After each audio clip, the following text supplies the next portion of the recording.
তো গাইস আজকে সকালবেলায় আমি ভিডিও চালু করেছিলাম ঠিকই, কিন্তু সকালবেলায় কাজ থাকার জন্য আমি ভিডিও বানাইতে পারি নাই। আর বিকালবেলাকার ফুটেজ তোমাদের কাছে নিয়ে এলাম। আর এই বিকালবেলাকার সর্ষে ফুলটা তো একদম দারুণ লাগছে, তাই সর্ষে ফুল দেখা শেষ করে আমরা এখন যাচ্ছিলাম জিটি রোড দিয়ে হেঁটে হেঁটে। আর তোমরা কে কে জিটি রোড দিয়ে হেঁটে গিয়েছো একদম কমেন্ট বক্সে বলে যাবে। আর আমরা এখন যাচ্ছিলাম হচ্ছে সাবমার্শালের দিকে, কারণ আমার একটা বন্ধু সাবমার্শালে এবং ভুঁয়ে পানি দিবে।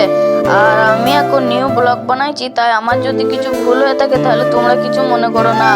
আর এই ভাই তো পুরো একদম মিডিল ফিঙ্গার দেখিয়ে দিল। তাই আমি এখন যাচ্ছি সর্ষে ফুল দেখাইতে। আর সর্ষে ফুলটা যদি তোমাদের ভালো লাগে তাহলে একটা লাইক সাবস্ক্রাইব করে দেবে। তো শেষবারের মতন তোমাদেরকে একটু মাঠটা দেখিয়ে দিলাম। আর মাঠটা দেখতে একদম সর্ষে ফুলে ভরা ছিল, ওই জন্য মাঠটাকে কিন্তু দারুণ লাগছে। আর আমি এখন বাড়ি যাই, আর তোমরা ঝটপট চ্যানেলটাকে সাবস্ক্রাইব করে এসো।